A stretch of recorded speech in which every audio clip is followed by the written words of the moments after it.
Thank you.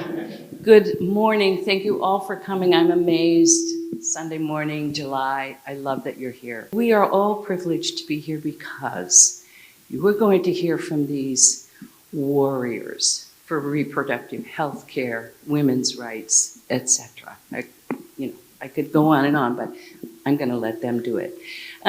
You found on your seats cards. You see a barcode, a QR code it's called. And if you would take them home, scan them, and make a donation. This is a free event. However, we will share whatever you give us with the organizations of these amazing women.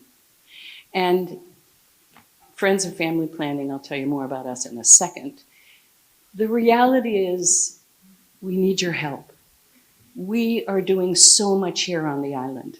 They are doing so much in their communities. You know what's happening, being taken away by you know who. We need your help. So that's my pitch. What else was I going to say? Oh, yes. You probably, where am I holding this? You probably saw the banner when you came in. You see the card on your chair in addition to the Help Us card. Friends of Family Planning has changed our name. We are now, I'm saying it openly, personally to all of you. You might have gotten a letter from me. You might have read the newspaper article, but now I will tell you that we are no longer Friends of Family Planning. We are Martha's Vineyard Sexual Wellness, MV Swell for short, and ease of language. And though Friends of Family Planning started 40 years ago, we are only building on our founder's mission. We are sure to keep reproductive health care on this island. The 5 pillars of our mission are education, access, advocacy, collaboration, and funding. That's what we do. And there's some people in this room nodding their heads because we've funded them. And that's what we want to keep doing. So at that end point, without my notes, I'm going to introduce you to the panelists. Dawn introduced herself. Thank you so much. Amazing documentary film maker and producer. Ndidiamaka Onukagha sits to her right. I'm dyslexic, so I do this. She is the founder and CEO of the Black Maternal Health. Thank you, Center of Tufts Medical University. Thank you. Welcome. Maureen Paul is, see now I need my notes. She is the director of MAP. Please say the name. Massachusetts Medication Abortion Access Project. Beautiful, thank you. And a warrior. All these women are warriors. For what? Yes, a warrior. Oh, warrior. Warrior. This degree I have Boom. Claire Teylouni works for Reproductive Equity Now, otherwise known as REN. She is their policy director of policies, and she has a beautiful halo over her head for having been very instrumental for Massachusetts shield laws, which is amazing that we have them. Nyssa Duarte is our Wampanoag tribal clinic provider. She also is a tribal lactation specialist and has started Noepi Wellness. So, my goodness, wait until you hear what they're going to give you. And though I made a very short introduction and botched it too many times, find them on Mr. Google. Look at Dawn's films. Read their real bios and know the amazing work that they're doing. And for that, my ladies, I thank you. Brava.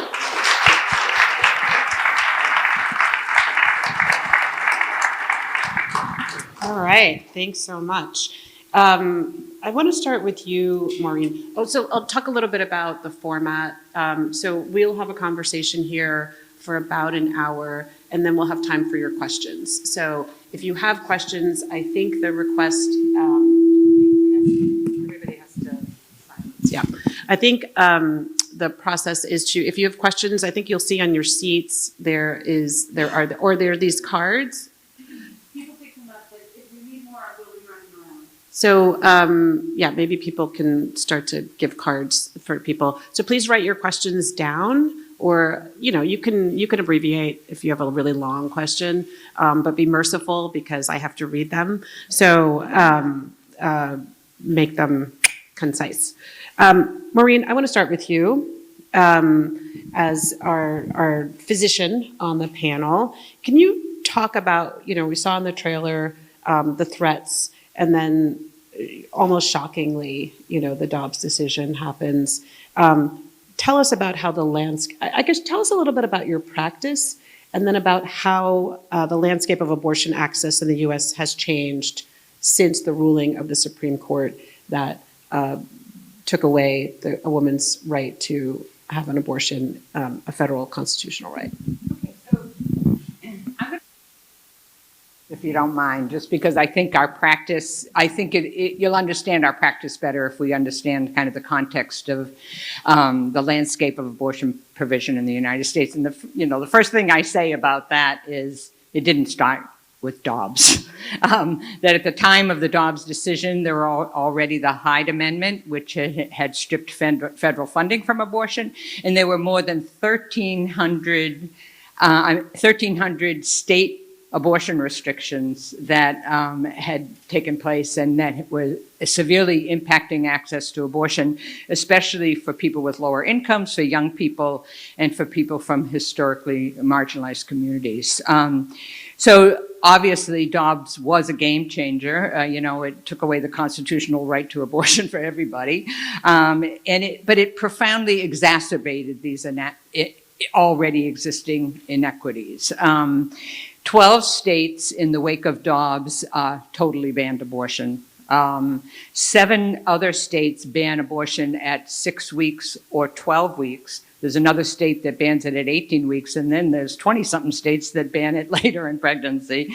And of the 12 states that banned abortion completely, 11 of them have criminal penalties for clinicians who violate the bans, ranging from fines and penalties on their licensure to a few months in prison, to some states having life sentences for any physician. So it's an incredibly chilling effect in some of these states.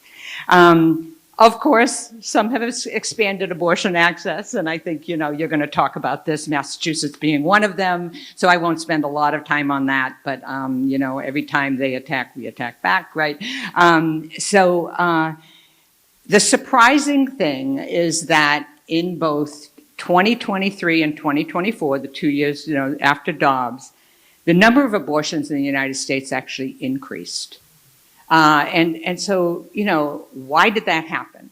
Well, one was the greater availability of medication abortion. And just because I'm not going to make any assumptions here, medication abortion is the abortion pill. It involves taking mifepristone, which is one pill which kind of stops the pregnancy from growing, and then 24 to 48 hours later, taking another drug called misoprostol, which helps to expel the pregnancy from the body. Okay, at the time of Dobbs, about half of abortions in the United States were medication abortions, and now it's about 2/3. So that in just 3 years, it's like skyrocketed the number. And abortions by telemedicine is where you ship the pills by mail, increased from 5% at the time of Dobbs to 25% in 2024, which is just remarkable. And half of those telemedicine abortions were provided by Shield Law practices like the MAP and some other practices in the United States. And you're going to be Claire will be talking more about the Shield Law, so I won't go into detail about that. the second factor that influenced, the number of abortions going up were just the heroic acts of patient navigators and the abortion funds and, the people who helped people get travel in order to get their abortion, as well as the clinics. I mean, the increased volume that was happening in the clinics where abortion was still, the clinics just stepping up to the plate. I mean, some of them staying open until midnight, to kind of to accommodate the influx. And in 2024 alone, 155,000 people that we know of through the Guttmacher Institute research actually had to travel, across state lines for an abortion, and sometimes thousands of miles, right, to get the care that they need. So you could stop the story there and kind of say, oh, well, what's the problem? But the story does not stop there, right? One, because this is an incredibly vulnerable house of cards. One is that the anti-abortion activists are laser focused on stopping abortion by mail. I mean, they are mad about it. And, with the Trump administration, with Kennedy, with HHS, with the FDA, there's a number of things that they can do to try to restrict abortion pills by mail, right? So that's going to take out a whole swath. But the other thing is that even with the increase, there's a lot of people who aren't getting the abortions that they need. There's a lot of people who can't travel, who don't have the resources, who, and when people have to carry undesired pregnancies, we think of pregnancy, you can think of it in two ways. One is it's this wonderful experience in people's life, and the other is that it's really risky. There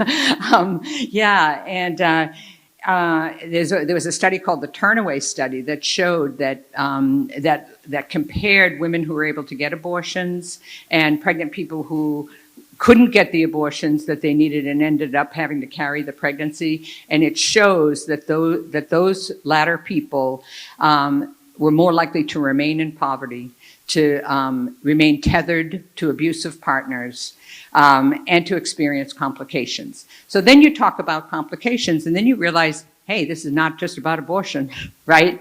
I mean, we've all probably read in the papers these horrendous stories of people going to emergency rooms where they're not allowed to do life-saving abortions, or at least because the language and the laws are so confusing that doctors think they can't, right? And being turned away, having miscarriages, or rupturing their bag of water, or having, bleeding in pregnancy, or having an ectopic pregnancy, and they're turned away from those emergency rooms, right? And we know, if I don't know if you saw stories, they're horrendous stories of people bleeding in bathtubs and in the cars in parking lots after being turned away. And we already know of 5 people who have died. So ProPublica published, and there have been 5 people who have died either because of bleeding or of overwhelming infection because they were turned away from life-saving care. And then, there's effects on training of future providers, and clinicians are fleeing states with abortion bans. And what's this doing, and our other panelists will speak better to this than I can, but increasing maternity care deserts. So, and when the ACA starts closing, when the Trump's brutal bill starts closing rural hospitals and stuff, that's even going to increase even further. And that, of course, is exacerbating the crisis in Black maternal mortality that we have in this country, and that will be something that Didi will talk about. That's kind of where I wanted to start, right? It's a very complicated landscape, and it's one where I think it's easy to wake up every day and to kind of feel despondent, and I just wanted to stop this part of it before I talk a little bit about my practice with Mariam Kaba is one of my favorite activists, and I'll paraphrase, but she has this thing about, if you really want to be an activist, if you really want to change the world, then hope is not just an emotion, it's an obligation, and we need to practice it every day. And so, I find great hope in all of us sitting here together, connecting all the dots. I mean, and these are people, whose peoples who have been attacked by reproductive injustice for centuries, right?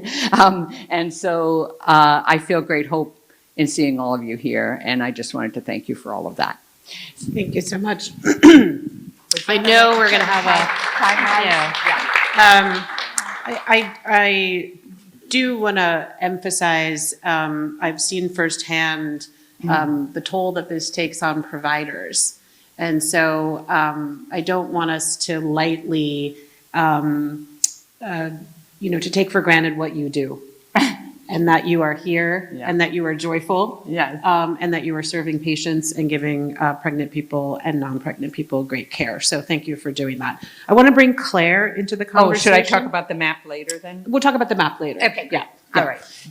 So Claire, I want to bring you in here. So Maureen really set the table for us and helped us understand overall across the country what is happening. Can you bring us into Massachusetts and talk about, particularly I'd love for you to talk about the SHIELD law and what a difference that makes and what is happening in Massachusetts.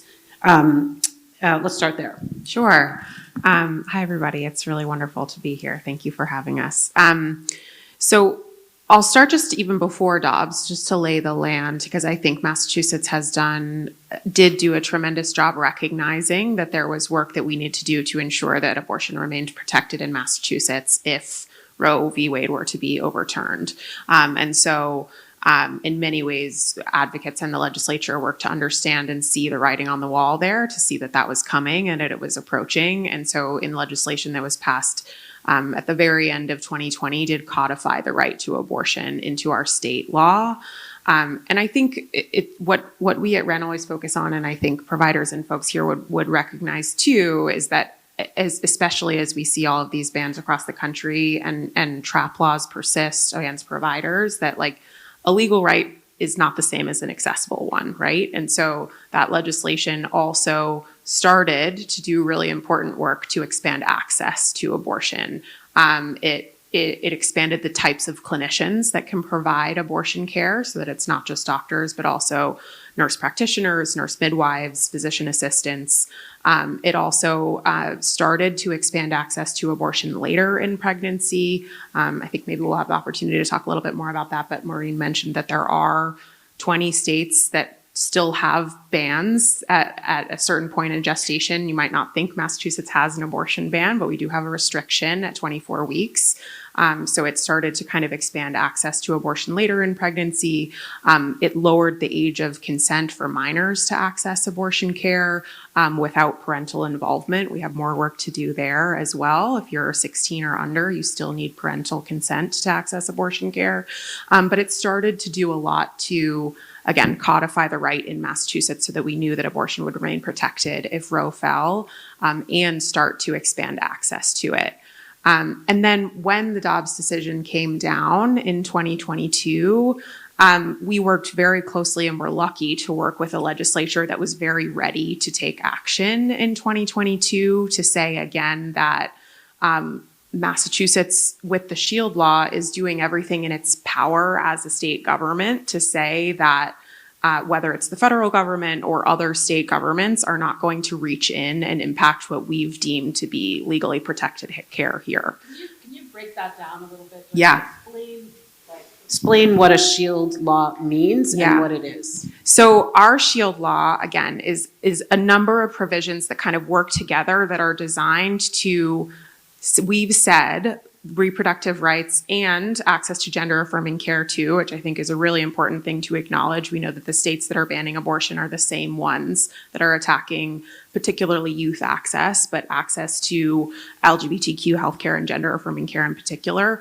What our state said is those are core rights and secured by our laws and our Constitution in Massachusetts. And so we designed a number of statutory provisions to say we're not going to let other laws in other states reach in, whether it's through litigation or restrictions in other states, to say the care that we've deemed protected here is going to be impacted.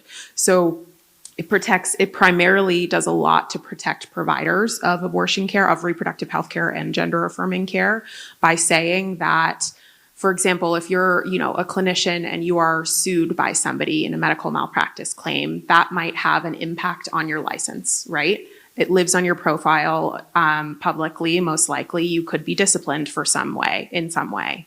What our SHIELD law says is that if a clinician in Massachusetts is sued under what we call abusive litigation by a harmful actor in, say, Texas or Oklahoma or Mississippi for care in Massachusetts that we've said is legal here, you cannot be disciplined professionally for that type of litigation.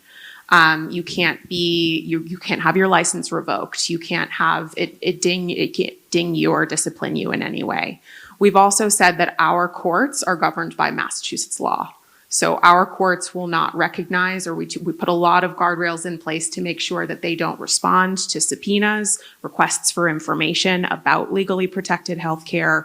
We're doing, again, kind of everything in the power of a state government to say we're going to use every tool available to us to make sure our laws govern here and our laws are governing legally protected healthcare here in Massachusetts. That's kind of the way that they work. And we are seeing there are, and speaking of, the way that the MAP practice has been allowed to stand up, one thing that we also did in that SHIELD law was protect telemedicine providers as well. So we said what we're saying is legally protected healthcare activity is what we've deemed to be allowable here in Massachusetts, regardless of where the patient is located. So if a provider is based in Massachusetts and providing abortion care that we've, again, deemed as a right here in Massachusetts, that patient could be in California, they could be in Texas, they could be in Oklahoma, they could be in any state. And so it has allowed for the proliferation of SHIELD law practices like the MAP that are, according to our law, practicing abortion care here in Massachusetts and making it available, medication abortion, by mailing it to states across the country. It's such important work. I wonder if any other states are looking to Massachusetts as a model. Are you working with any other states? Is there help out there, or is it just one tiny state? Yeah, I think there are a number of states that have passed SHIELD laws. I think it's around 17, and Washington, D.C. It's a smaller subset of those that have passed telehealth SHIELD laws that are allowing for medication abortion pills to be shipped across state lines. I think we're 7 or 8. Rhode Island recently did it, which was exciting. And so, yes, there are, and Massachusetts we're lucky to call what we passed our SHIELD law as best in the nation. And I think it has really served as a model for other states that saw that and took action to pass SHIELD laws after in 2022 and 2023. And what I think is an acknowledgement in our legislature that we have to be continuing to be creative and innovative in this moment is that they're coming back and saying there are lessons learned in the past 3 years of ways that we can continue to use creative tools to protect providers and patients here in Massachusetts. So they're coming back to the SHIELD law and looking at ways to update it. It's great legislation that's now passed both the House and the Senate, and just they have to work out the minor differences between those bills and get it over to the governor. But so yeah, I think in many ways it has been a model, and other states have continued to innovate, which is a good thing. I think state leaders always want to one-up each other, and this is an opportunity for everybody to participate in a race to the top, really, to be thinking creatively about how we can innovate and make sure that states are protecting providers. But yes, I think it really has been a model for SHIELD laws that have continued to pass across the country, which is huge.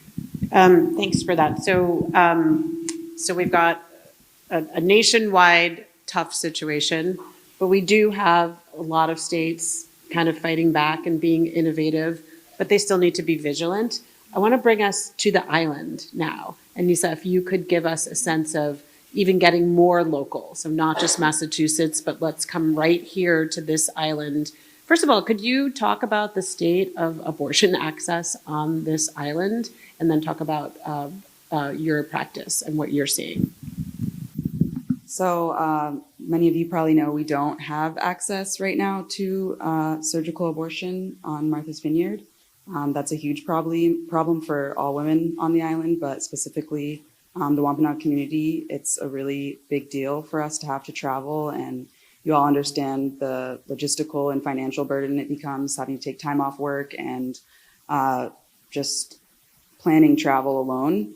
And I think it's compounded in my community because we really rely on communal care, aftercare for our people. And so having women have to go access that off island, aside from the shame that that causes, having to leave your homelands for something like that, which it's should be regular care that we can access here. But the compounding effect of not having our aunties, our sisters, our grandmothers, people checking in on us after fire ceremony, cooking for each other, potluck, all of that is a compounding effect of that. And it's we need to have surgical abortion available here on the island. And the second part of your question was? Second part is just what are you seeing? What is your practice like? So how are you kind of, the fact that there is no, I want everyone to focus on there's no surgical abortion here, which is, I'm not going to editorialize, but not what you would think of in this community. You would think that a very safe and effective practice would be available on this island, and it is more than a shame that it is not. But I want you to talk about what you are able to provide, and what kind of practice you have. We are doing a lot of referrals, so we work closely with health imperatives, and we're building a strong relationship with Friends of Family Planning to help us more with the access. And we do want to have medication abortion available to our tribal members eventually, and we're working on that. But Is medication abortion not available? It's available on the island, but we'd like to have it in stock either at our satellite pharmacy at Conroy's or within the tribal building itself. We have special sovereign laws and tribal laws that protect us further than what you guys were even talking about. So it would be great to collaborate with the hospital, and we've been talking with Terry and other people of even providing surgical abortion within, the tribe it's protected. We're a freestanding sovereign clinic, and so we don't have reporting laws. We don't have a lot of the other things that providers, the shield laws have protected in Massachusetts, but we have even further protection. So I just want to make sure we're understanding. So we don't have medication abortion on the island. So we do have access to medication abortion. Okay, but not absolutely. We don't keep it stocked in not the tribal stocked clinic, and that's in the something that tribal we would clinic. like to do. Yeah, definitely. Okay, So, great. yeah, and as far as other difficulties that you were saying that we might see, I also see like our tribal community just at large very distrusting of the medical system because of the historical trauma that we faced.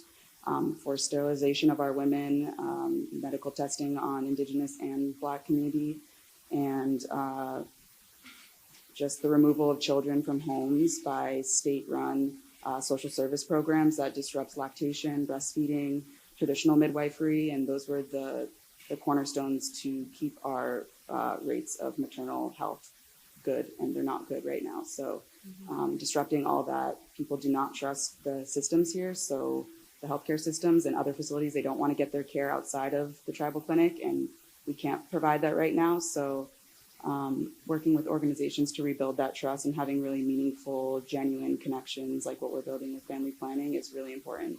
And then even when our people do go and get services outside, they're not always met with cultural competent care here on the island. So it's hard.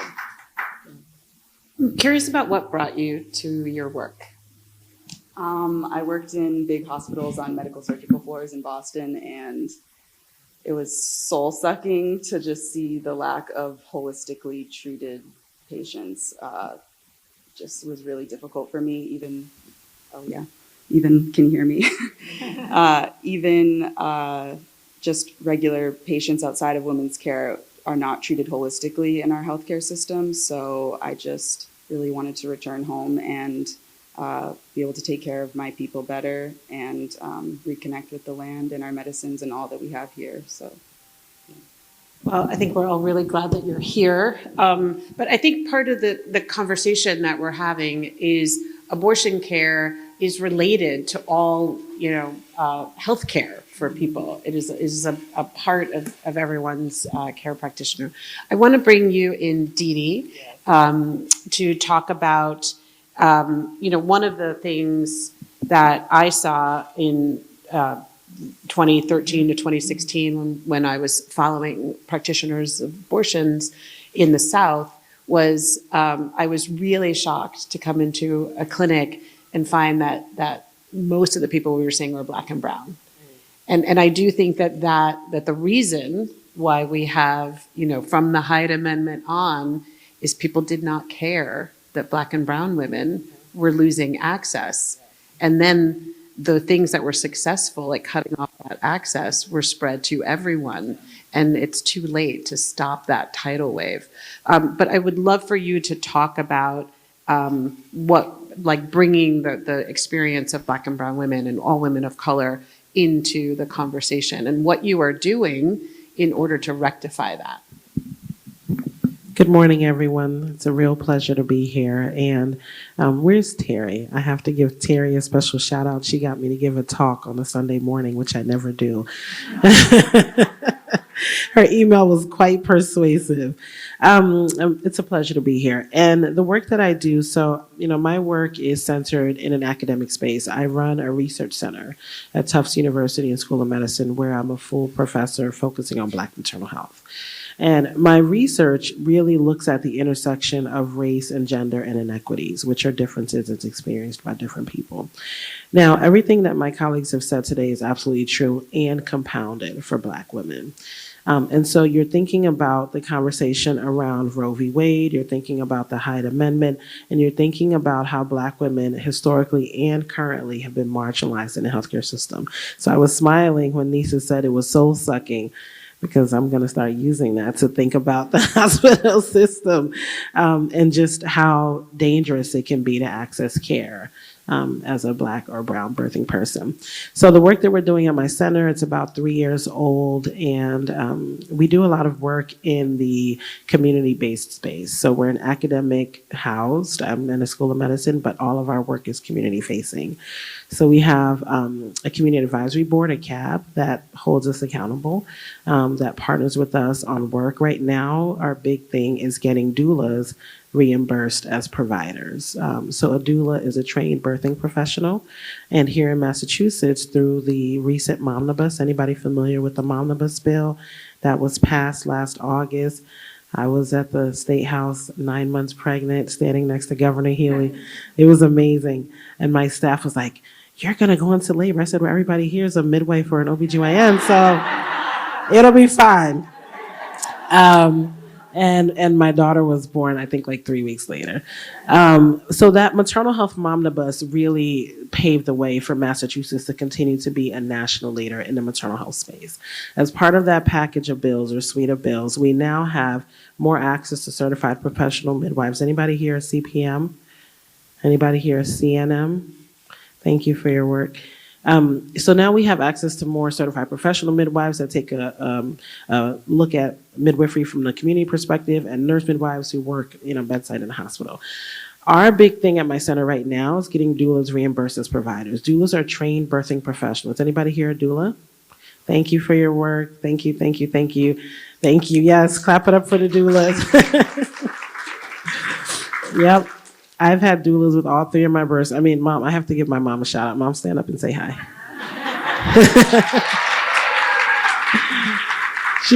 She's my ex officio doula. She's in there, catching a baby at the bottom. And but I've had doulas with all 3 of my deliveries, because a doula is a trained birthing professional that centers the pregnant person. We just started being able to get doulas reimbursed competitively, right? And the beauty of that is that doulas are now more likely to be able to make a living wage, so we can keep them in the workforce, increase and diversify our perinatal workforce, so we can try to close some of these gaps that we're talking about and try to reduce some of the maternal mortality that we're seeing. So that's our big thing now at my center, is getting doulas trained as reimbursed as providers, going through the very arduous and cumbersome process of getting reimbursed as a provider. It'll make your head spin. It's 20 different forms. It's so gobbledygook. And I'm like, what is this? Who has the time? Have you gone through that process?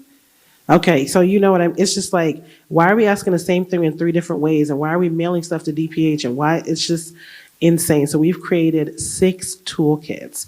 This is for sole providers. This is for hospital-based doulas. And so we're in the process of pilot testing that now, and we're going to launch this fall. So doulas have a really easy, seamless way to go through the reimbursement process. That's our big project.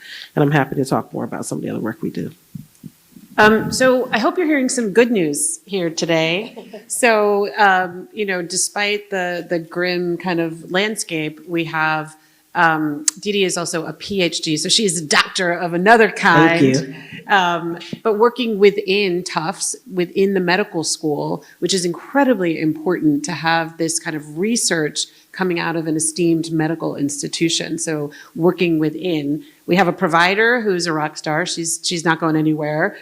We have legislative accomplishments, and we have our own local person who's doing culturally competent care, but in a professional setting and making healthcare accessible to people. So I really want to emphasize that in this time when we are all so anxious and worried, that people are doing the work. And so when you support them, you are supporting all of the work that they continue to do. They didn't ask for your applause, but I'm sure you want to give it to them.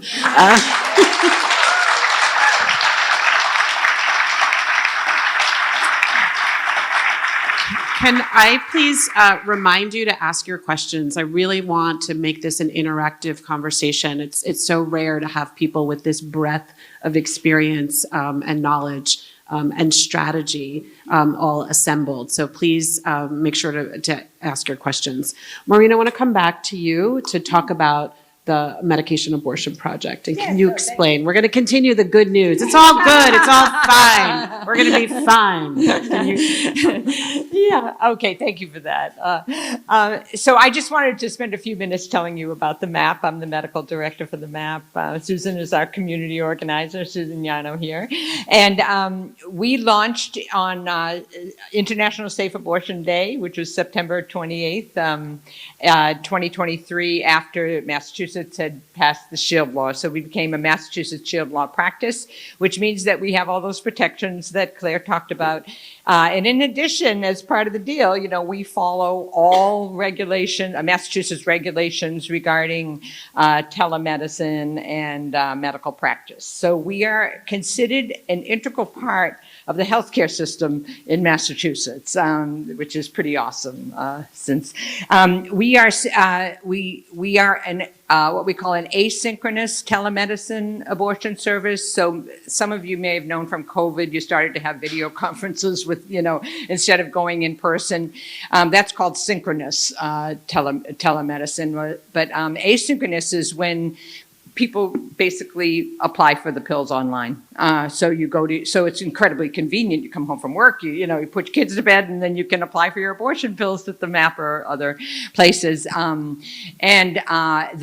If you fill out a medical history form, we have 5 different clinicians, of which I'm one, that review the form to be sure that, you're within we give the pills up to 11 weeks. So you want to be sure that people aren't further along than that. We want to be sure that they don't have any medical conditions, of which there's very few, that would, make the pill unsafe for them. And then we send follow-up. The pills are shipped via U.S. mail. They arrive in 2 to 5 days. We charge $75, but we have a pay what you can model.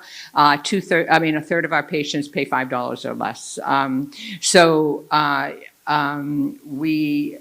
Our motto really is, that we are committed to getting abortion pills to anybody who needs them, regardless of their zip code or their ability to pay. Currently we serve about, I just wanted to say one more thing. It's not like you don't have any kind of opportunity to talk to a clinician if you want to. So we send forms, follow-up forms, to see how people did 2 and 6 weeks after they received the pill. But we have very secure means by which a patient can talk to a clinician via the phone or communicate via text or email with it if there's any kind of problems that arise. So to date, we have received 95% of our patients live in ban or restricted states. A third of them are from Texas. And 2/3 of them need subsidized care. About half of that we're able to give them that care because of the abortion funds. And very, very thankful for the work of the abortion funds, including those in Massachusetts that help us to lift up this work for patients. And we currently are serving about 2,500 patients a month. So we're on track to serve about 30,000 patients in 2025. Yeah. So I just want to I don't want to take up all the time, but I just want to say two things. One is we're community of practice, and that is that our work only is possible because of the incredible community of people, including Ren and the people, the lawyers who have our back. There's 75 community volunteers that pack our pills at pizza parties, a few times a month. We have pro bono lawyers that, it's just, the AG has our back, the governor we've met with. I mean, it's just an amazing network, and our work would not be possible without the work also of people, the contributions that we receive through individual donations and foundations. So I just want to read you a couple of quotes so that we can just have a lens into the kind of people that we're serving. And these are all people in banned states. And I just pick a few. We don't ask people why they have an abortion, but they often write to us in a little open comment thing at the bottom. This was, I was scheduled to have a lumpectomy, which is, removal of a cancerous lump. But found out I was pregnant. They can't operate until I abort the pregnancy. The lump could be cancerous and is growing larger. I was sexually assaulted and cannot afford abortion and do not want to deliver my rapist's baby. I am homeless and living in my car with my 2 children. I know that the minimum pay is $5, but I have nothing. Literally, if it wasn't for the food pantries in our neighborhood, my children and I wouldn't be eating. I lost my job and I can't afford anything at the moment. Please, can you save the fees for me? Which of course we did. I'm an 18-year-old mother of 1. I just graduated and my daughter just had open heart surgery. I cannot pay for these bills. If y'all negotiate with me, it will save me a lifetime of miserables, she said. I'm a single mother of 2 small children. I can pay $9.22 for the pills. Can you imagine what it was like for her to sit down at that kitchen table and figure out that she could pay $9.22 after feeding her kids? And then there's the one, I can barely take care of myself and my dog. And then I just want to say that we receive thank you, and I'm not going to read them all because we receive thousands of thank yous. But I think there's one that just I think belongs to all of us and all of us in this room. The world feels so bleak right now, but groups like yours give us all hope. To all of you, please never stop fighting for what's right. History will remember you. Those are words from Texas. Thank you. I'm like feeling emotional about all of those. When I was making Trapped, it was astonishing the number of people who, first of all, would volunteer without being asked. We don't ask people why they choose healthcare procedures, but they would volunteer, which I think speaks to some shame and stigma that pregnant people who do not want to be pregnant bear. And so we all have a role to do in eliminating that shame and stigma. But the second thing is, how many people had children already and said, I am already a parent. I cannot feed the child I have. I do not want to have another. They were trying to be responsible. And so all of us and your work helping people to have the lives that they need and that their children and families need is so important. With that being said, Claire, I want to come back to you and talk about there are threats to this really life-saving work. And can you talk about the threats to medication abortion being accessible for all people, regardless of where they live? Yeah, absolutely. So as Maureen has described for all of us, telemedicine medication abortion has really increased in demand and popularity in the past several years, and that's because partially because mifepristone, which is the first drug used commonly in the 2-drug regimen for medication abortion, is extremely overregulated by the FDA and has been for the entirety. It was approved for as a medication by the FDA in 2000. And since that time has been governed by what's called a risk evaluation and mitigation strategy by the FDA REMS. And that has we've seen the restrictions on mifepristone loosened in recent years, particularly. It really proliferated in the pandemic, the allowance for prior to 2019, 2018, you had to go in person to a clinician to be receiving the pills in hand. You've never, up until recently, you've never been able to access mifepristone like you would pick up any other prescription from your pharmacy. So that's a really new allowance. And in 2019, 2020 was really when the federal government said it's unsafe, of course, with the global pandemic for people to have to go in person to their healthcare provider. And so we're not going to enforce this requirement for people to pick up the medication in person. And so that's when telehealth of medication abortion really started to grow in demand and popularity.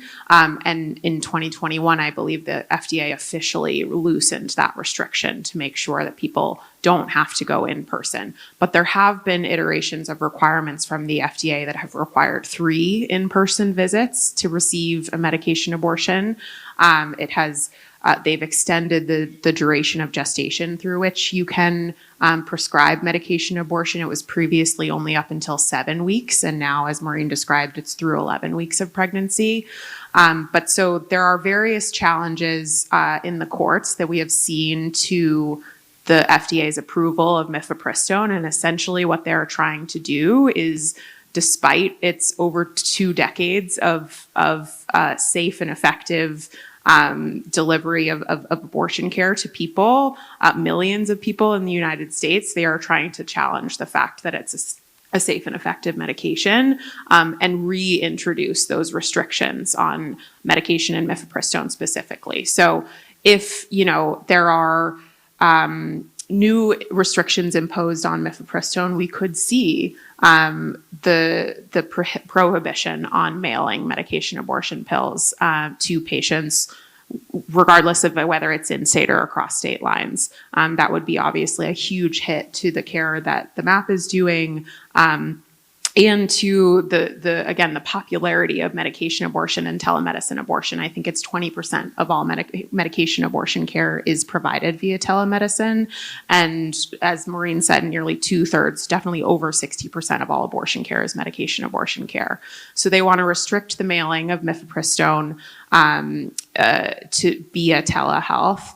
They want to rescind, again, the duration of pregnancy through which you can prescribe medication abortion pills to an earlier number of weeks. And both of those things, I think, are really, rescinding access to people who have been able to utilize this pill. Of course, I think hearing Nyssa talk about, the importance of having procedural abortion on the island, I think drives home that at the end of the day, what we want is for people to be able to access the care that they need and they choose and they want in their own community. And that should certainly be medication abortion if that's what you would choose. It should be a procedural abortion if that's what you would choose. And ideally, I think we all live in a world in the future where it's not so othered from other healthcare. It's accessible at any type of provider's office instead of a specialized one. But it is really concerning that we see these challenges to the FDA's approval of mifepristone continuing to proliferate. In Massachusetts, I think one thing that has been exciting that we've seen is that the governor did purchase a stockpile of mifepristone if we do see any of these challenges come down from the federal government.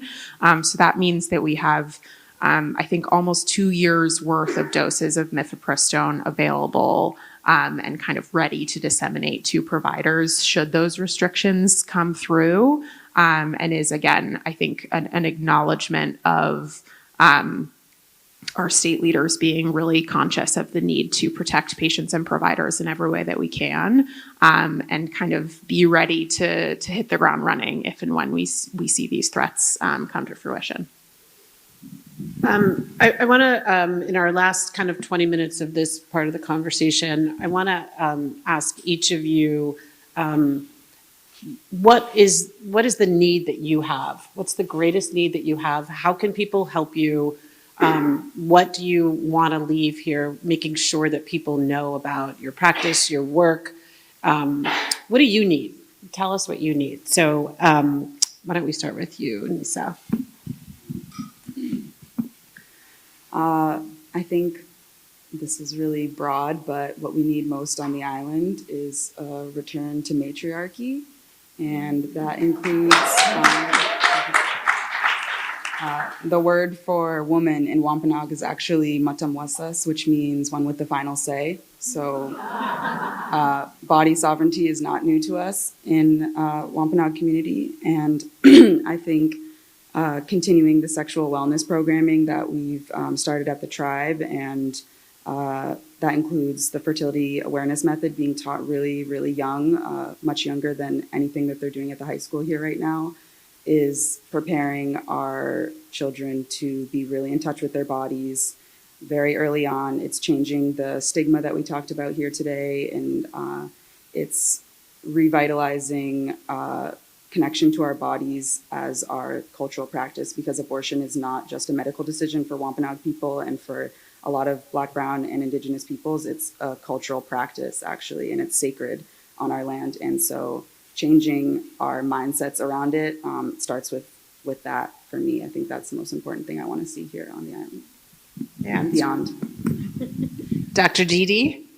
And I also would love for you to talk about what impact having the research and data that you're able to collect, Yes. how is that helping us to meet this challenge? Yeah. So I think we are very much we're in multiple crises right now. Would you all agree with that? We're in multiple crises. For me, I'm a public health person through and through, BS, MPH, PhD, postdoc, public health.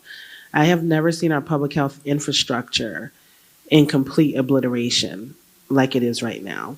I teach in a medical school. I'm training the next generation of public health professionals, medical students, clinicians. My students look at me with this look in their eyes, and they're like, what are we going to do? We're graduating. What kind of clinical or research workforce are we going into? I have students crying in my office all the time.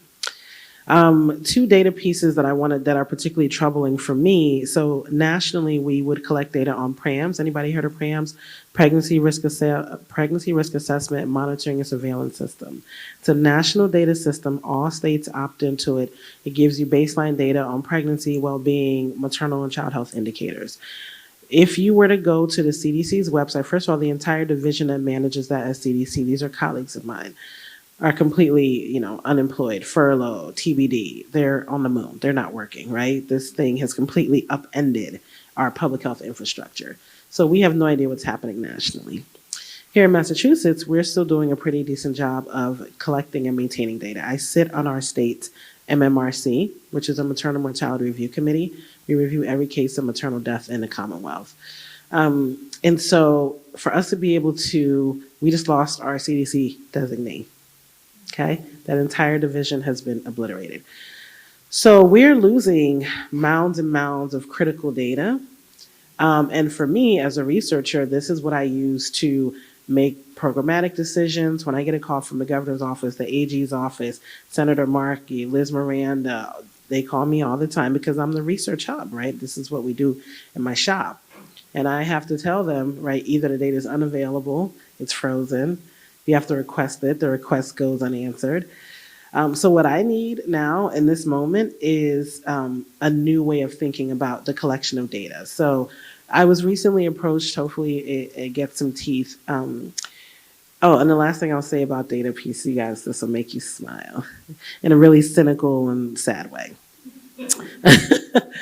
We got a call from NIH, National Institute of Health, who has funded my research for years. Now, just to put it in context, to be a principal investigator, which is the main person managing the grant, right? The principal investigator of a 5-year grant. My grant was on women's health, birth, maternal outcomes. I'm working with all the big hospitals in the state, do a very robust project. I was the PI. That's a big deal in academia. Most people don't get to be PI until they're probably in their late 50s or 60s. I represent 1% of women of color that are PIs in the country, right? And so, thank you.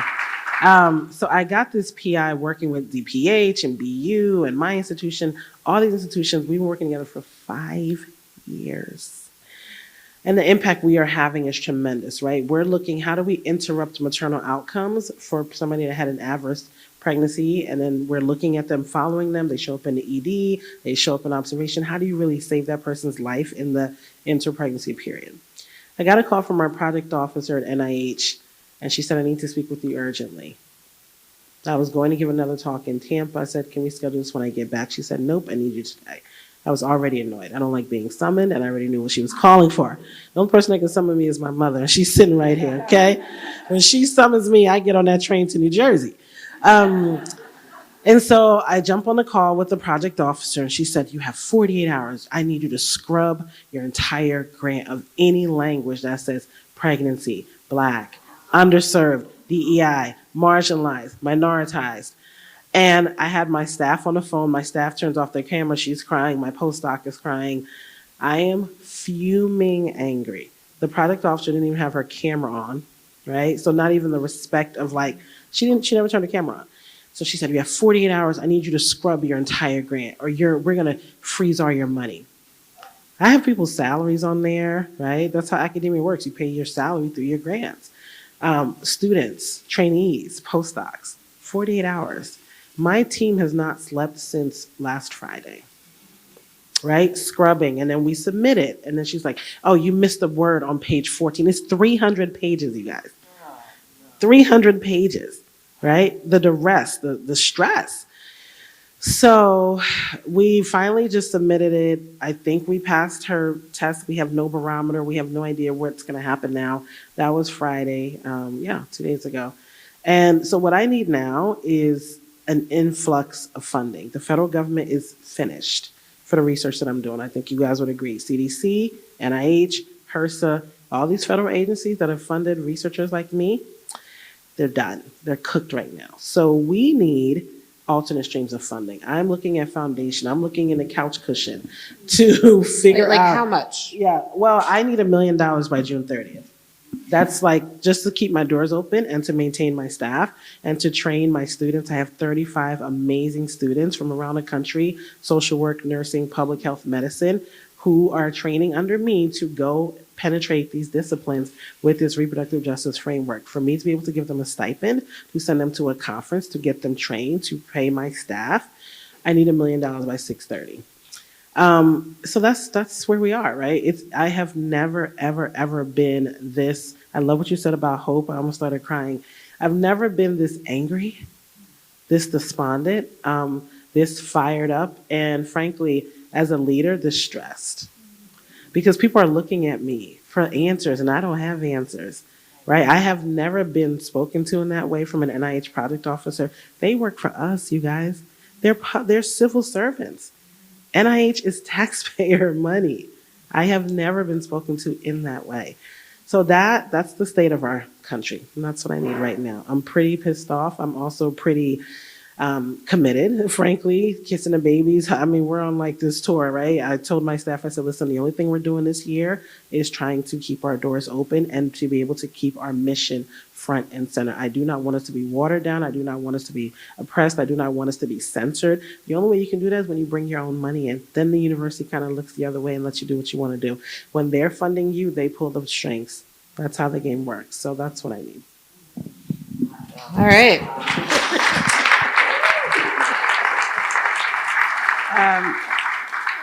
Before I was a filmmaker, and I still am, I'm a lawyer, and I want to emphasize another impact of the loss of data.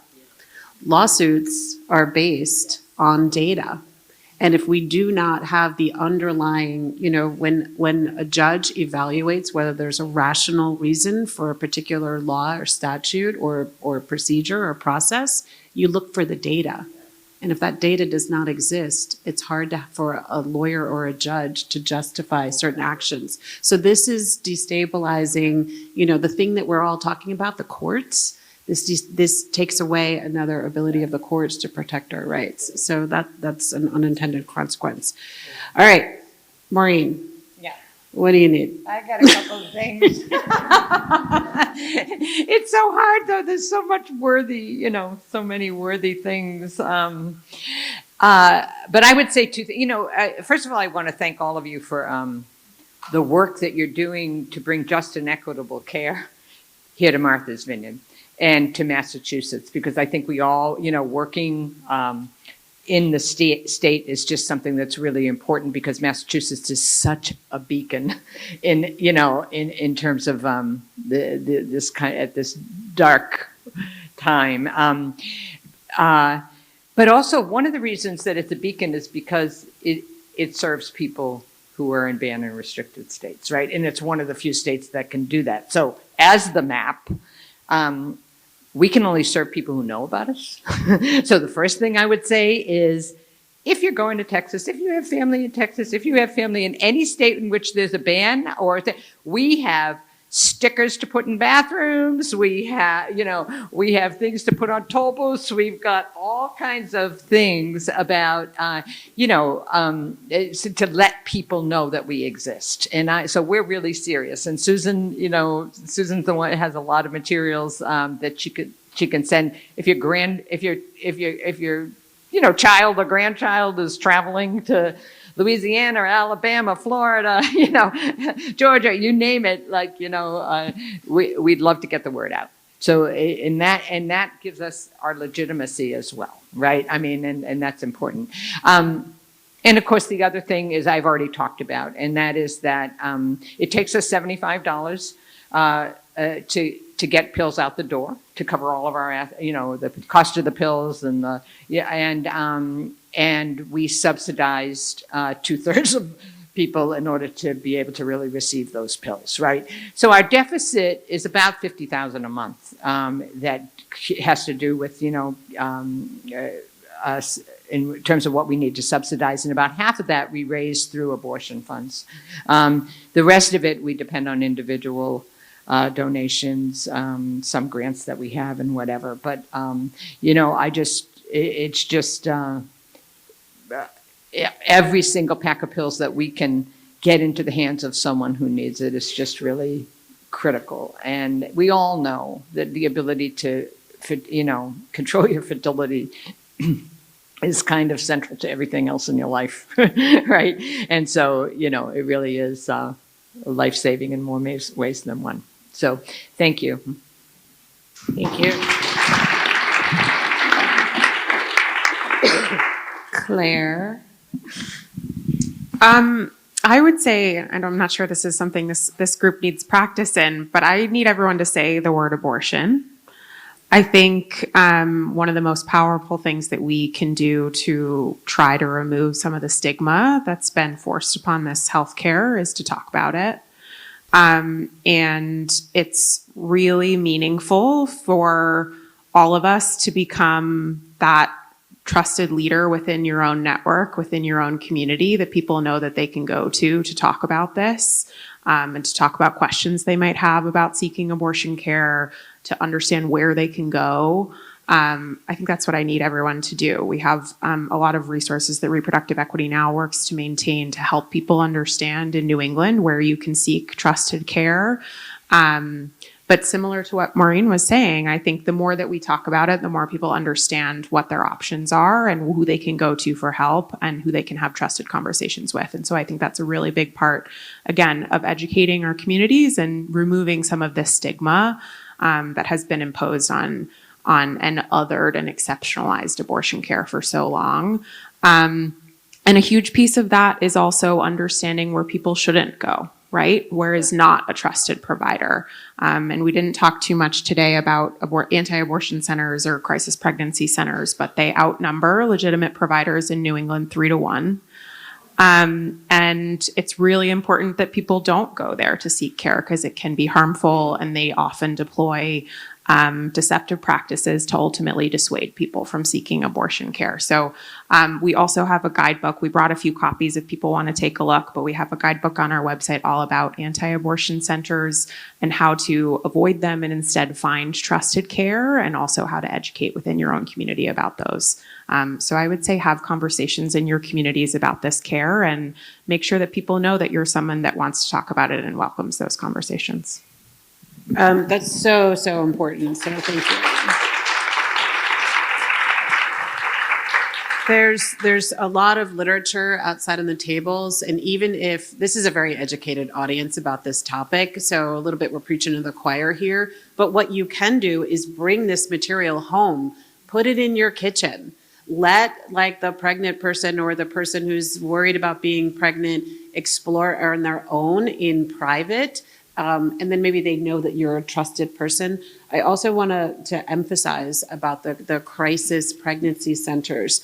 I've seen fewer truly evil things. Like what we saw in Alabama and Mississippi is they advertise pregnant, don't want to be, come talk to us. People were giving people false sonograms that told the wrong date of gestation so that they would think that they were 6 weeks pregnant when they were actually 10 weeks pregnant. And so they would wait to make their decisions until it was no longer legal in their states. So that's the kind of practice that is routinely happening in many places. So that's a real crisis. Okay, I think we're going to turn to some questions now from people, and I'm going to read the questions. And there's a lot of questions about medication abortions, so we're going to start with that. And I want to ask Dr. Maureen and Dr. Didi here. There's questions about what can people do if they experience a medical complication from the pills? Are there any risks? So I don't know if your research actually, I think that this is a big question that people have. We might all want to be really supportive, but you're all also afraid, what if somebody bleeds? What if something happens? Is this really safe? So I wonder if you two can speak to that. Is this safe? And what do people need to know? Well, maybe Dr. Maureen can start us off, and then I can talk about it from the advocacy perspective.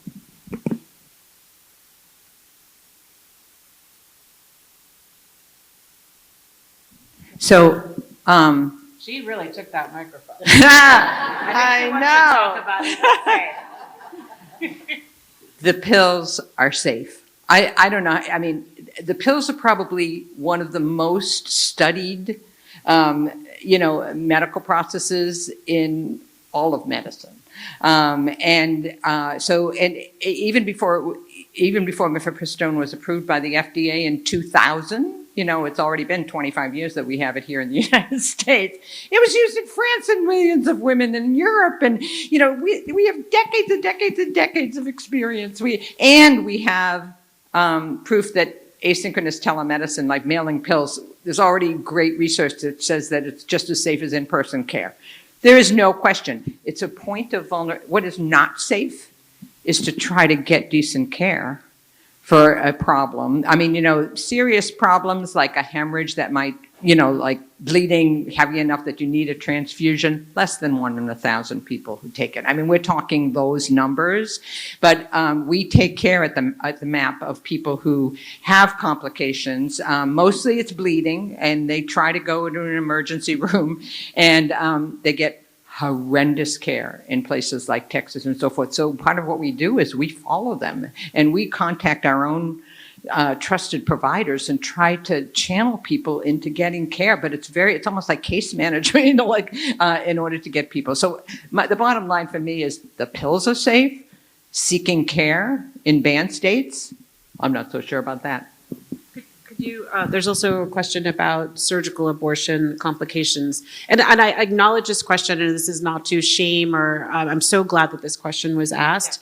But I think people think that surgical abortions, could you describe what a surgical abortion, how long does it take?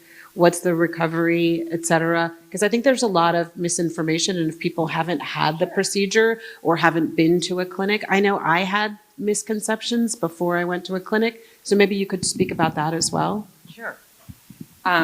First of all, we don't use the word surgical. And the reason that we don't use the word surgical is because surgery is an invasive procedure that involves cutting, and that under certain scope of practice laws in various states, if you say it's surgery, then nurse practitioners and so forth can't do it, right? And so it's really important. I think that language is important, and that we call it for the first trimester. You could call it vacuum aspiration. I love that it's aspiration. I just think aspiration is a great word for the first trimester abortion, since it's tied to people's aspirations. But the second trimester is it's called dilation and evacuation, and it's a little bit more complicated because basically what you're trying to do with an abortion is get something bigger in the second trimester out of something smaller. You know, your cervix is only opens up about this much during an abortion, and you have to figure out safe ways to bring out a fetus without causing damage to the cervix. You don't want to cause damage to the pregnant person, right? And so the safety is incontrovertible. I mean, it's like, you know, any kind of complication probably is less than 1 in 100, you know, and then you talk about serious complications, and you're talking about 1 or 2 per 1,000, right? Bleeding is probably the biggest one in the first trimester, and in the second trimester you're putting in instruments in the uterus. So very rarely you could have what they call a perforation of the uterus, where you make a small hole in the uterus, things like that. And then infection is very, very rare as well. So the risk of dying from an abortion is less than getting an injection of penicillin. It's less than having your wisdom piece taken out. And they have actually done these studies showing that it's an amazingly safe procedure. So, yeah. It takes about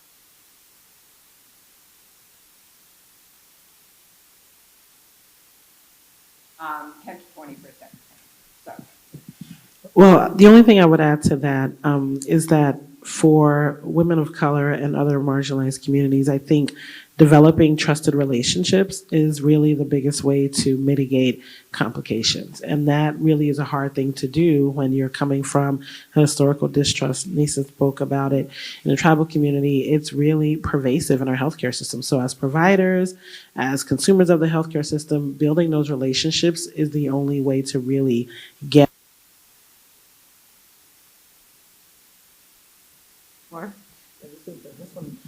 in front of the complications. And I think the other thing is, hemorrhage is so common, dare I say, that it's highly treatable. And the majority of, if you see someone dying or someone being impacted by a hemorrhage, that means that they're in a negligent healthcare system, because it's absolutely very, very, very treatable.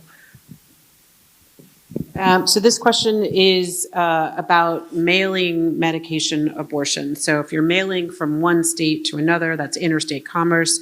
So how is that not considered governed by federal laws? How can Massachusetts actually be protecting itself from bad actors? How do the SHIELD laws override this? Yeah, well, I think the SHIELD law is, again, I used this term before, but designed to innovatively be an architecture of laws working together to say this is what our state government is deeming legal and protected, and saying this is the reach of our state government that's not going to be impacted by other state laws. So these are laws that are certainly being tested in other states in federal court. There are providers in New York that are facing both civil and criminal charges from states from Texas and Louisiana for mailing abortion pills into those states, allegedly. And we're seeing that test of the SHIELD law, and it's been very impressive, I think, the ways in which various levels of New York's government has said, no, this is the way that our laws are governing these types of litigation, and we're not going to allow any request for information or any charge against this legally protected healthcare impact the ability for our providers in New York to be protected. So yeah, I think they are, again, in the way that they're very innovative. We are seeing the first challenges of them in the courts now. And there might be ways that they are changed in the future in the ways that these court cases continue on. But for now, again, the model of shield laws is state governments saying we're deeming what laws govern our practice of medicine here in Massachusetts, and saying that we're protecting the provision of this care as if it were happening inside of Massachusetts. I mean, what's interesting about Dobbs is it refers decisions about medical sovereignty back to states. So it would be incredibly ironic if then the states that have decided that their decisions about medical sovereignty are not respected by other states. But we leave nothing up to people who oppose safe and effective healthcare for people. A question here is, if abortion telehealth does end, if the worst happens, will that affect access to the pill? Will there still be telehealth in blue states? So if abortion telehealth is ended, if challenges to telemedicine are successful, would that effectively end the ability to mail pills outside of states? I don't think it's the telehealth ban so much. I mean, some states have telehealth bans, but I don't know. If every state had a telehealth ban, then you couldn't do telehealth, right? But I do think mailing of the pills is the thing that is more vulnerable. You didn't mention the Comstock. Yeah. So there's, everybody probably knows about this, 1873 law called the Comstock Law. That prohibits the mailing of lewd material, I think they call it, including abortion pills. And there is another suit that's being brought where they actually mention, they're bringing it against a shield law provider in California.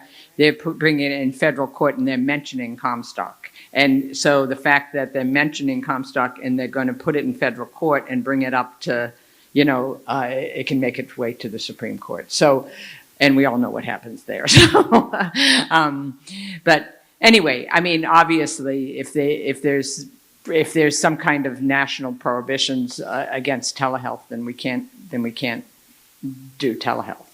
But I don't know. I just feel like telehealth is not just about abortion. I mean, there's so many people get their health care through telehealth now, especially since COVID, that it seems, and I mean, and that's one of the strategies that we need to think of in terms of, how this doesn't have, mailing pills, right? I mean, there's other kinds of medications that are mailed, as well. So I think the important thing is, like, every time they come up with something, we need to think strategically. Like when I was blown away by shield laws, who thought about shield laws? That's pretty amazing. And that we have a lot of incredibly, dedicated and smart people and creative people in terms of strategies. And in the meantime, it's no anticipatory obedience, just forging ahead. So.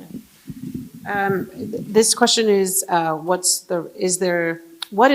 like the optimism of this. What is the road back to full Roe v. Wade in country? A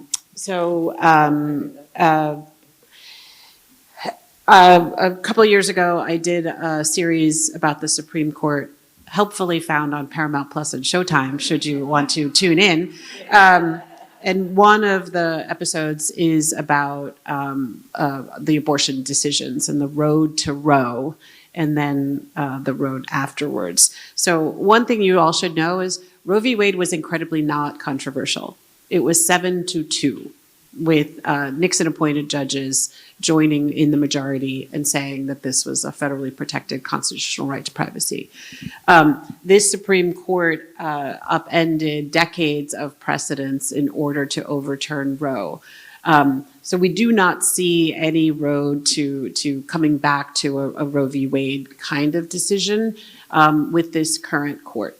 So there's lots of conversation about, there's nothing magical about 9 justices. You could have more justices. That could open a can of worms, but that's the kind of conversation that there is. But we probably, to be honest, we probably will not see a nationwide constitutional right to abortion protection in the United States in any of our lifetimes. So I think that that's the sad answer to that question, unless anybody else disagrees. No, I don't disagree, but the only thing I think I would add on is to remind us all that Roe was certainly the floor and it's not the ceiling of what we should be reaching for. And Maureen, described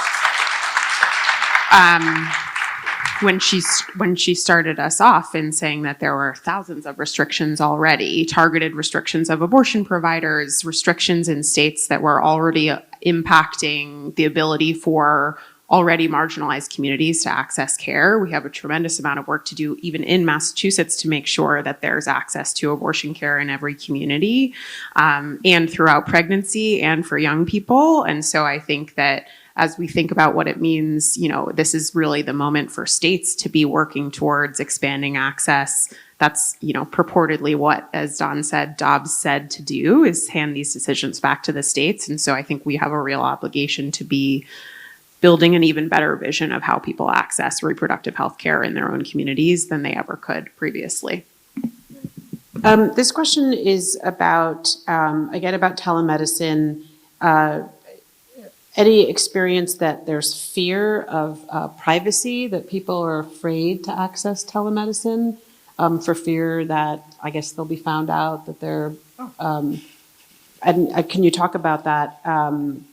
How do you address message against the fear that people may have from seeking telemedicine abortion care?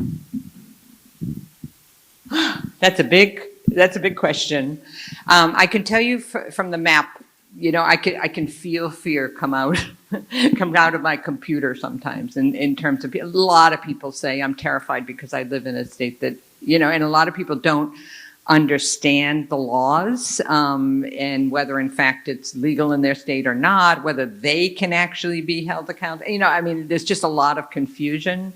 So I think some of it goes back to what Didi was saying about trust.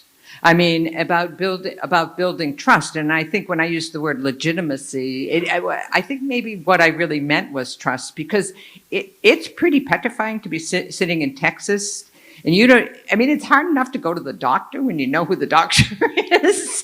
But, can you imagine applying for healthcare in a criminalized environment to a service that don't know anything about? With doctors that you have never met, of course people, feel fear. And, I think what keeps us, our proof that we're doing pretty well are in those comments that people write to us, where they say, we were petrified at first, but wow, so glad I found you. So glad, whatever. So glad that so I think, spreading the word about that kind of thing and the safety of telemedicine and the legitimate practices, that belongs to all of us, really, in terms of getting the word out and so forth. Yeah. And then, of course, there's criminalization. There is actually an organization that tracks the criminalization of pregnant people for usually, for most of the cases are when they go to a hospital and they actually get reported to police. Sometimes it's because of, a drug allegation or something like that. But usually it's there's this thing called mandated reporting, where people in hospitals are mandated to report certain things like child abuse. And it's actually when usually it's healthcare workers are not subject, are not required under their laws to report pregnant people, but they do. And they report them for taking the pills, or, some people are just coming in for miscarriage and they're being reported for things and whatever, and they're actually being arrested and prosecuted.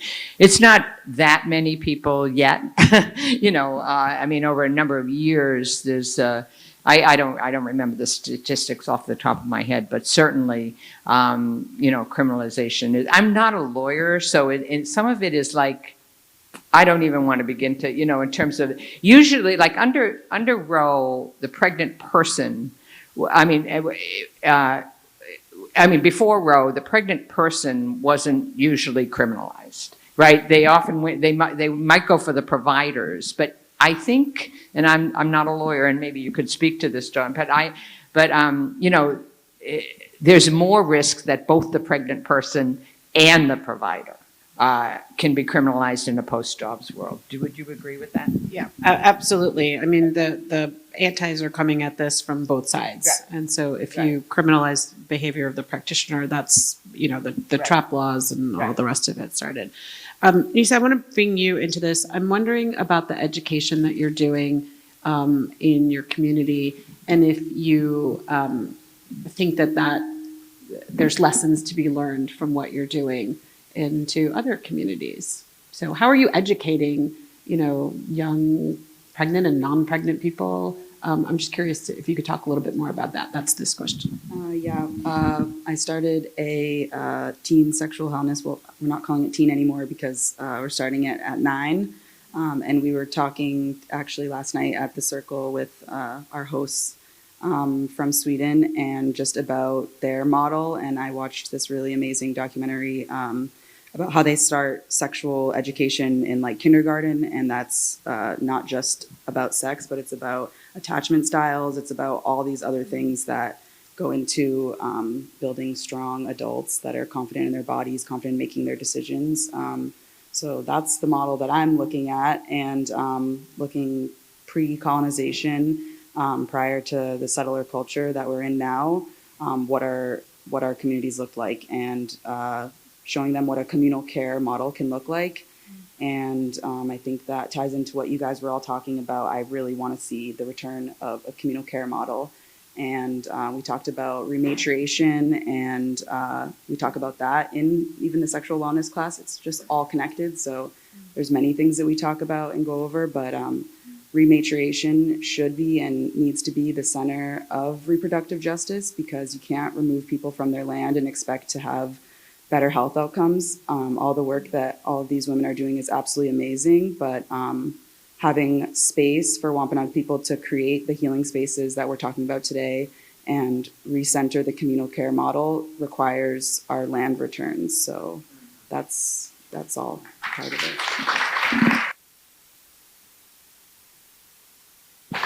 Shout out to documentaries. Here's a comment. I appreciate the inclusive language, pregnant person, which all of you have used, but Maureen, you're really intentionally using, and mention of the intersection of access to abortion and gender-affirming care, which I think, Claire, you also spoke about. Thoughts, ideas on the intersection of abortion and gender-affirming.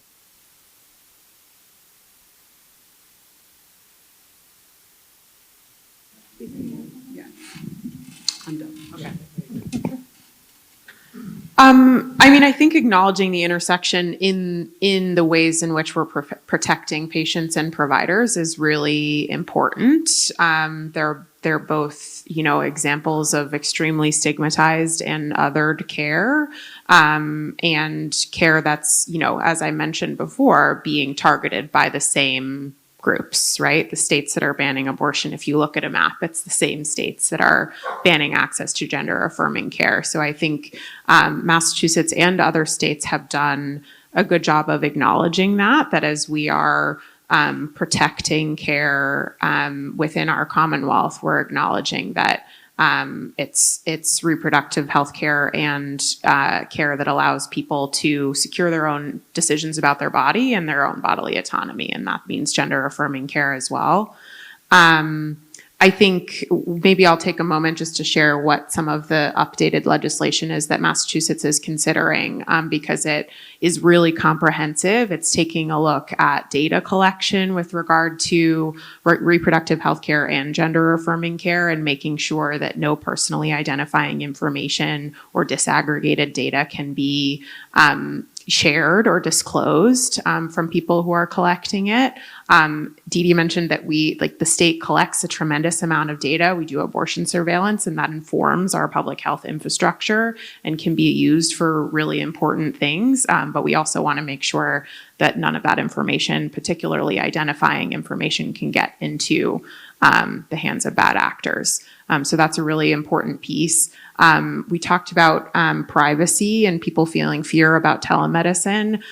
One thing, Reproductive Equity Now's foundation runs an abortion legal hotline, which connects both patients and providers to free legal guidance about their rights to either provide or access care. And one thing that's not uncommon for us to receive questions about is people who are considering traveling to Massachusetts for abortion care, or anybody from a state that is hostile to reproductive health care or gender affirming care, and asking what happens when I come back home and my providers at home either ask what happened or see information about that care that I received in my medical record.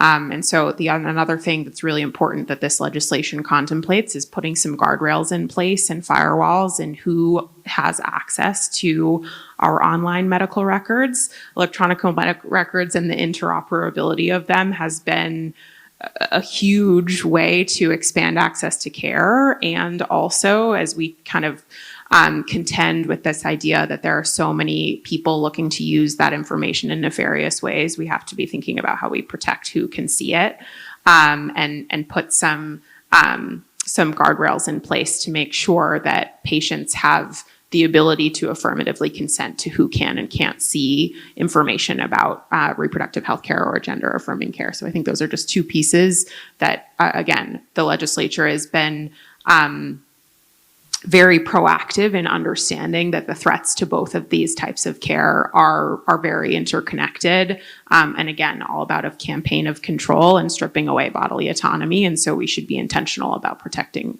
all of that care. Just thinking about the nightmare of being concerned about getting care in another state and not being able to tell your home provider, your medical history for fear of prosecution. I mean, just unimaginable. I think this question probably is for Maureen. Are there efforts to educate the medical community as to what is legal and what isn't? I'm sure a lot of providers are just fearful and don't want to, we already ask a lot of our providers. Maybe some people just don't want to, have that additional burden on them. Are you seeing providers, refuse to provide care? But what efforts are there to educate people about what actually they can do legally? I think sometimes it comes down to the individual provider, but in these hospital settings, it often comes down to much higher level decisions that are being made about hospital policy. So I really feel for the providers. I mean, it's said what providers are being asked not to do is such an abrogation of the very ethical foundations of medicine. And, and I think providers really feel that. I mean, they call it, they have they've even labeled it, as moral distress, like this moral distress about, oh my goodness, this person is bleeding from a miscarriage and there's still a heartbeat on ultrasound. So I have to turn this person away because my hospital won't let me take care of this person. I mean, what, and that's why some providers are leaving these states where they really can't practice the most ethical foundations of their profession, right? I mean, and some are hanging in there. And of course, it always has to do, I don't know. I mean, medicine is a conservative and lawyers, probably lawyers inside hospitals, super conservative, right? They're very, very, very risk averse, right? So I think the only way you're going to get hospitals to change and so forth and to, is through community activism. I think back to the days when, oh my goodness, I think it was in New York, the community, they just occupied the emergency room and they said, we're not going anywhere until you make certain commitments to providing our community better care. Whatever, at Lincoln Hospital. I mean, I just think if otherwise, it's just such an important component, so that hospitals do the right thing. But yeah. Another question for you. Do you track demographic data? Do you have any idea of the demographics of the people that are seeking telemedicine? And Yeah. then a question about, is there counseling for people about IUDs or birth control pills Yeah. as part of the care? So the demographics are about, what I know is about 40% of our patients are white, and about, I think, close to 40% are Black. Is that 30? Do you know, Susan? Exactly tracks what was being seen at Britain. It's the exact same. Oh, it's the same. It's exact same people. Oh, in terms of race and ethnicity, I think in terms of income, that we're probably reaching a less advantaged population than people that were seen in brick and mortar clinics prior to Dobbs, right? But I do know it's 40% white, it's 35% Black. I mean, and then the rest are, Black, Indigenous, Latinx, and what else? What was the second? Birth control.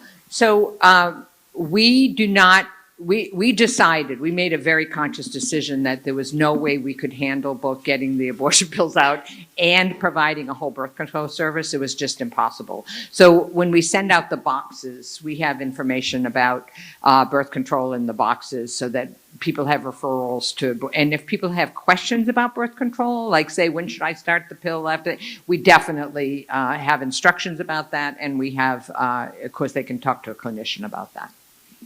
And last question is, any literature anyone would recommend to teach younger high school or junior high, or I guess younger, about their health, about their rights? Any publications or anything that comes to mind, resources, either online where people can get accurate information about health and body and wellness? Well, from my generation, I say our bodies ourselves, right? And I'll bet there's a lot more.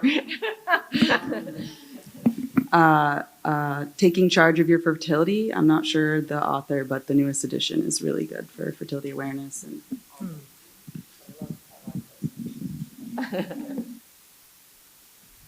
My research lab that I mentioned earlier, which is all student run, they maintain their own website, all their own social media. Their website is motherlab.org. And I think young people should follow them on social media. They're doing TikToks and all this stuff to make sure that they're getting messaging out in a way that's going to be received by their core audience, which is young people. Another thing I would say is Medical Apartheid. It can be a little heavy, but it's a good book. And then also Killing the Black Body. These are some, depends on the age. You might want to read it with them, but they're good foundational pieces. Might need a little title help, but. All right. So thank you all so much for coming. I want to give everybody here another round of applause.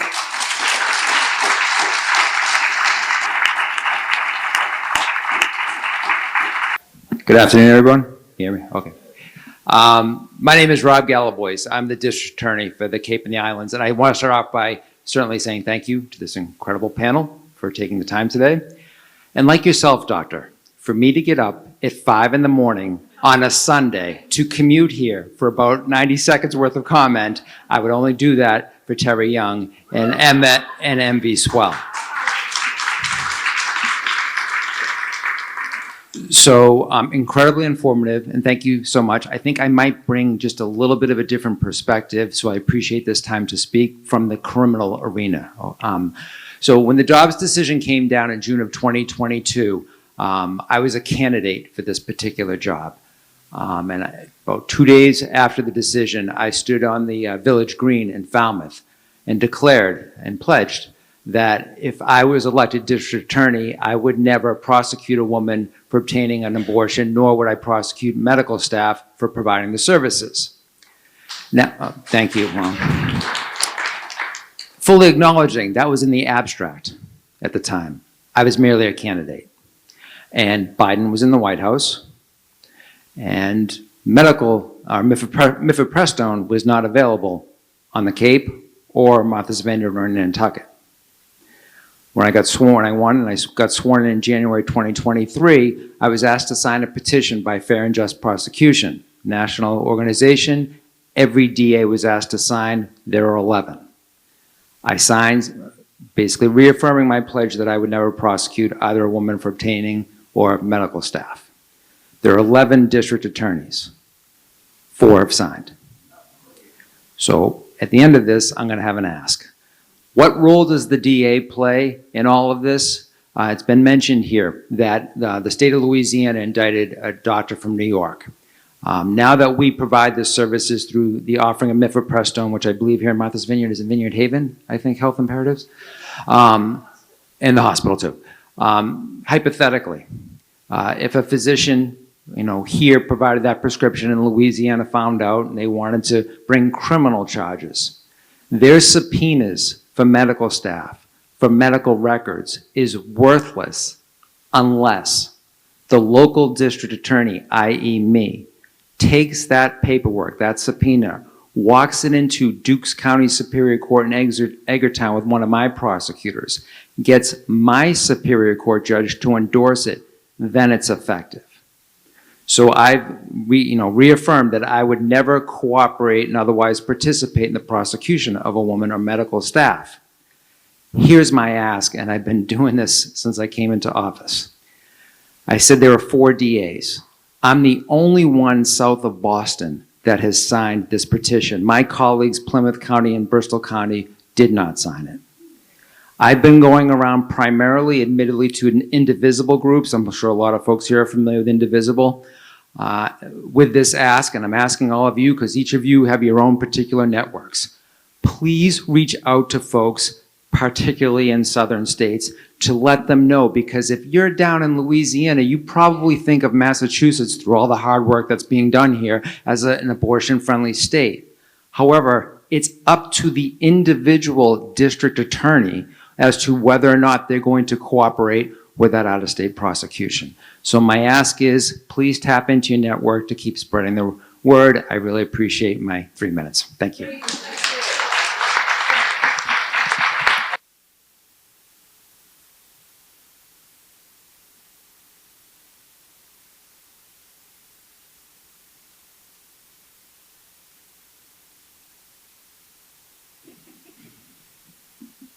I want to acknowledge, I'll open a different way.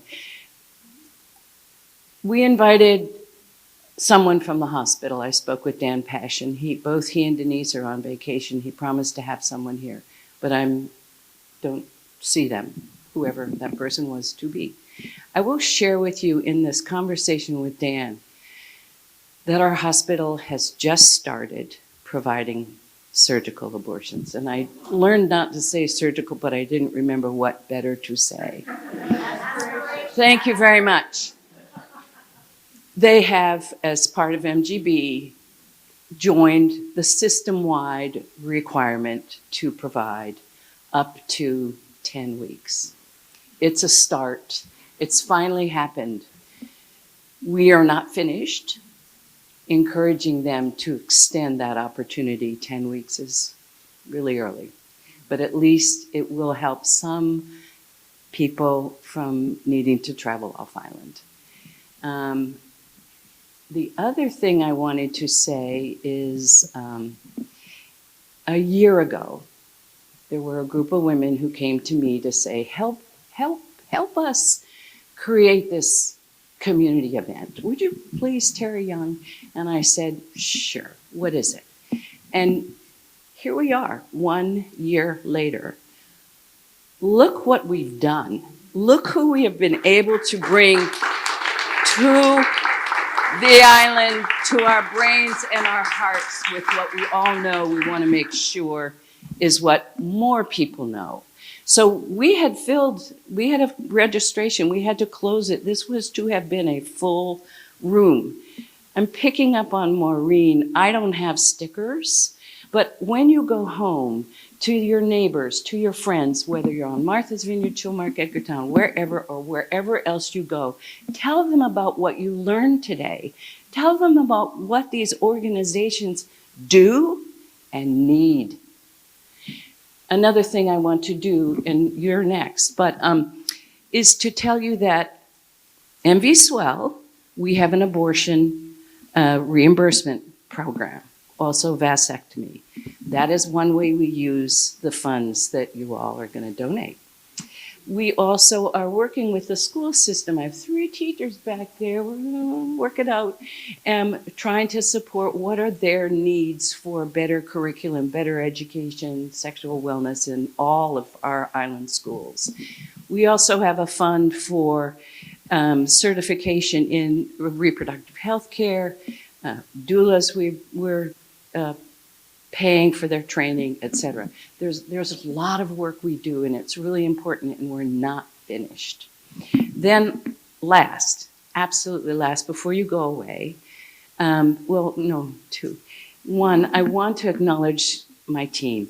Ione, Bisonette, Lexi Ladd, Laura Ross, Donna DeFilippe, and Treva. And way back there who made all the food and sliced your watermelon, and Stina Sick. So look what we did. And at that, I say thank you for coming. Thank you for coming. Didi has a little baby at home. Did you kind of see her rocking in her chair? She really gave it up today for us. Thank you. Thank you.